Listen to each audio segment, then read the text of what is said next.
Assalamualaikum warahmatullahi wabarakatuh. Perkenalkan, nama saya Anissa Mandasari, NIM 231155 dari kelas PAI 5E.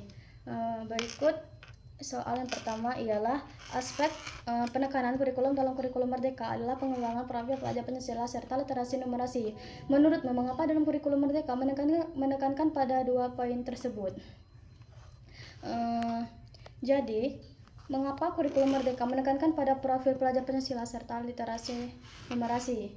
Kurikulum Merdeka menekankan dua poin tersebut karena keduanya merupakan fondasi utama untuk membentuk peserta didik yang siap menghadapi tantangan abad 21 tanpa kehilangan jati diri bangsa. Jadi yang pertama itu ada profil pelajar Pancasila. Di sini penekanannya karena Indonesia ingin membentuk siswa yang berkarakter kuat, memiliki moral dan akhlak baik, mampu bekerja sama, kreatif, dan berpikir kritis mandiri, serta mampu hidup dalam keberagamaan. 6 dimensi tersebut, profil pelajar Pancasila ini diharapkan menjadi arah pembentukan karakter yang seimbang antara pengetahuan, keterampilan, dan nilai-nilai kebangsaan. Jadi siswa tidak hanya pintar secara akademik tetapi juga berkepribadian baik. Yang kedua itu ada literasi dan numerasi. Di sini ditekankan karena literasi dan numerasi adalah kemampuan dasar untuk belajar semua mata pelajaran. Kondisi literasi numerasi siswa Indonesia masih cukup rendah sehingga perlu penguatan serius. Yang pertama itu ada penekanannya bertujuan agar siswa mampu memahami teks dan informasi.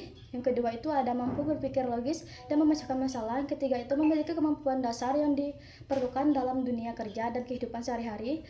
Yang keempat itu siap dengan perkembangan teknologi dan tuntutan era digital. Baik, untuk soal yang kedua, salah satu metode pembelajaran yang sering digunakan guru dalam kurikulum Merdeka di sini adalah pembelajaran berbasis proyek. Banyak tema yang dapat digunakan untuk pembelajaran berbasis proyek. Baik, yang ada 7 kan tema proyek yang umum dibahas. Yang pertama itu ada kesehatan tubuh dan jiwa, yang kedua itu ada teknologi, yang ketiga itu nasionalisme, yang keempat itu sustainability, yang keempat itu warisan kebudayaan, yang kelima entrepreneurship, yang ke demokrasi. Jadi yang pertama itu ada kesehatan tubuh dan jiwa. Tema ini fokus pada pembentukan kesadaran siswa tentang pentingnya menjaga kesehatan fisik dan mental. Melalui proyek ini siswa belajar yang pertama itu ada pola hidup sehat, yang kedua itu kebersihan lingkungan, yang ketiga manajemen stres, yang keempat itu pentingnya kesehatan mental. Seperti contoh proyek kampanye hidup sehat, poster anti bullying, jurnal kebiasaan sehat. Yang kedua itu ada teknologi. Tema ini mengajak siswa memanfaatkan teknologi secara positif, kreatif, dan aman. Fokusnya pada yang pertama itu ada literasi digital, yang kedua itu penggunaan teknologi sebagai alat belajar, yang ketiga itu inovasi sederhana berbasis teknologi. Seperti contoh proyek pembuatan media, pembelajaran digital, coding dasar, video edukasi. Selanjutnya ada nasionalisme. Di sini tema ini memperkuat identitas dan nilai kebangsaan siswa, meliputi sejarah bangsa, nilai persatuan, rasa cinta tanah air, dan semangat gotong royong. Seperti contoh proyek di sini adalah pameran budaya Indonesia, dokumenter perjuangan lokal, lomba lagu-lagu nasional. Selanjutnya yang keempat itu ada sustainability atau keberlanjutan. Tema ini menumbuhkan kepedulian terhadap lingkungan dan berkelanjutan hidup. Siswa belajar tentang yang pertama itu ada pengurangan sampah, hemat energi, konservasi air, dan pelestarian alam. Seperti contoh bank sampah sekolah, kampanye hemat air, dan pembuatan kompos. Selanjutnya ada warisan kebudayaan. Tema ini mengajak siswa mengenal, memahami, dan melestarikan budaya lokal maupun nasional. Cakupannya yang pertama itu ada seni tradisional, bahasa daerah, adat istiadat, sejarah, dan budaya. Seperti contoh dokumentasi tarian daerah, pembuatan batik sederhana. Selanjutnya itu ada entrepreneurship. Tema ini kewirausahaan bertujuan melatih siswa berpikir kreatif, inovatif, dan mandiri. Siswa belajar tentang perencanaan produk, manajemen sederhana, pemasaran, dan tanggung jawab finansial. Selanjutnya contoh proyek itu kayak bazar produk siswa, pembuatan makanan ringan, karya kerajinan untuk dijual.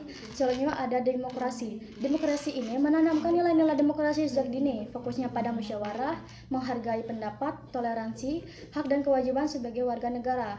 Hal seperti contoh simulasi pemilu kelas, sidang mini, forum diskusi pelajar.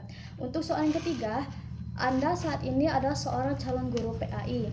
Jika Anda ditugaskan kepala sekolah atau wakil kepala sekolah di bidang kurikulum untuk memilih tema sustainability dengan isu tentang penurunan kuantitas dan kualitas air, di mana isu ini sejalan berdasarkan isu pembangunan berkelanjutan yang dilaporkan oleh Dinas Lingkungan dan Kehutanan Provinsi Kepulauan Bangka Belitung, dan di mana pertanyaannya adalah, menurut Anda materi PAI apa yang cocok untuk memasukkan tema ini? Yang soal kedua, bagaimana rencana Anda untuk mengimplementasikan pembelajaran yang diintegrasikan dengan tema tersebut menggunakan pembelajaran berbasis proyek? Jadi yang pertama itu materi PAI yang cocok untuk tema sustainability, penurunan kualitas air. Beberapa materi yang sangat relevan. Yang pertama itu ada akhlak terhadap lingkungan atau hizul biyah. Materi ini mengajarkan bahwa merawat alam adalah bagian dari amanah Allah. Isu air sangat cocok dikaitkan dengan yang pertama itu ada menjaga kebersihan, tidak merusak lingkungan, tidak boros dan tidak mencemari air. Yang keempat, larangan merusak atau fasid fil ard. Selanjutnya fikih toharoh atau bersuci. Di sini topik toharoh sangat erat dengan penggunaan air. Siswa yang memahami yaitu pentingnya air bersih dan ibadah. Hukum air mustakmal, mutlak atau tercemar. Soal bagaimana menjaga sumber air agar ibadah tetap sah. Lanjut yang ketiga itu tafsir ayat tentang alam dan air. Seperti contoh di sini Al-Quran surat Al-Anbiya ayat 30. Di sini artinya kami jadikan dari air segala sesuatu yang hidup. Yang kedua itu ada dari Al-Quran surah Al-Mulk ayat 30, peringatan jika air menghilang. Ayat-ayat ini dapat menjadi dasar spiritual tentang pentingnya air. Selanjutnya ada hadis tentang kebersihan dan hemat air, seperti larangan berlebihan menggunakan air meskipun di sungai yang mengalir. Hadis riwayat Ibnu Majah. Ini sangat relevan dengan isu penurunan kuantitas air. Selanjutnya ada materi khalifah fil ard. Di sini tanggung jawab sebagai pemeliharaan bumi, menguatkan kesadaran bahwa manusia memiliki amanah menjaga kelestarian sumber daya alam. Selanjutnya ada rencana. Di sini mengimplementasikan pembelajaran berbasis proyek atau PJBL. Tema di sini sustainability, penurunan kuantitas dan kualitas air. Mata pelajarannya PAI, kelas sesuai atau umum. Di sini ada contoh rencana implementasi PJBL yang sistematis. Yang pertama itu ada judul proyek. Di sini generasi peduli air, upaya menjaga kuantitas dan kualitas air sebagai amanah Allah. Soalnya B, tujuan pembelajaran. Setelah mengikuti proyek, siswa mampu menjelaskan dalil Al-Quran dan hadis terkait pentingnya air dan menjaga lingkungan. Yang kedua itu mengaitkan konsep toharoh dan dengan keberadaan air bersih. Yang ketiga itu menunjukkan sikap peduli dan bertanggung jawab terhadap kelestarian air. Yang keempat, menghasilkan proyek berupa kampanye hemat air dan anti pencemaran di lingkungan sekolah. Yang ke-C itu langkah-langkah pembelajaran berbasis proyek. Yang pertama itu ada tahap pertanyaan pemantik atau start point. Di sini guru memunculkan pertanyaan yang sebagaimana pertanyaannya adalah, bagaimana jika suatu hari sekolah kita tidak memiliki air bersih untuk wudhu, mandi atau kebutuhan sehari-hari. Pertanyaan kedua itu menampilkan data atau berita Dinas Lingkungan dan Kehutanan Bangka Belitung tentang penurunan kualitas air. Yang kedua itu ada tahap penentuan masalah. Di sini siswa mengidentifikasi masalah seperti air keruh, sumur surut, limbah rumah tangga, polusi sungai. Guru mengarahkan agar dikaitkan dengan ajaran Islam. Ketiga itu ada tahap perencanaan proyek. Di sini siswa dibagi kelompok dan merancang proyek, misalnya kayak kampanye. Di sini kampanye itu hemat air sesuai sunnah Rasul. Yang ketiga itu poster edukasi pencemaran air menurut perspektif Islam. video pendek dengan dalil Al-Quran tentang air. Pembuatan enzimi untuk menjaga kualitas air limbah rumah tangga, atau jika relevan, guru memberi arahan materi PAI terkait ayat atau hadis atau toharoh. Tahap keempat itu ada pelaksanaan proyek. Di sini kegiatan yang dapat dilakukan itu ada observasi penggunaan air di sekolah atau rumah, wawancara dengan warga sekitar terkait air bersih, mengumpulkan ayat atau hadis yang relevan, mendesain poster video atau kampanye digital. Yang kelima itu ada tahap presentasi atau hasil setiap kelompok, mempresentasikan.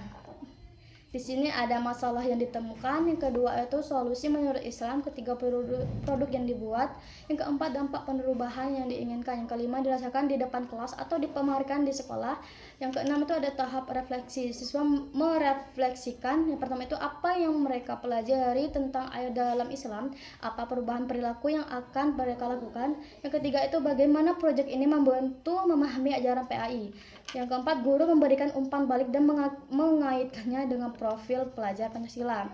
Selanjutnya output produk proyek. Satu itu poster air adalah amanah Allah, yang dua video edukasi tentang pentingnya air dalam Islam, ketiga kampanye hemat air di sekolah, yang keempat laporan hasil observasi siswa, yang kelima dimensi profil belajar Pancasila yang dikembangkan, satu beriman, bertakwa dan berakhlak mulia atau menjaga air sebagai amanah, yang kedua bernalar kritis menganalisis penyebab penurunan kualitas air, yang ketiga gotong royong atau kerja kelompok dalam proyek, yang keempat kreatif atau membuat poster atau video kampanye. Cuman itu yang saya sampaikan. Kalau ada salah kata saya minta maaf. Saya akhiri. Wassalamualaikum warahmatullahi wabarakatuh.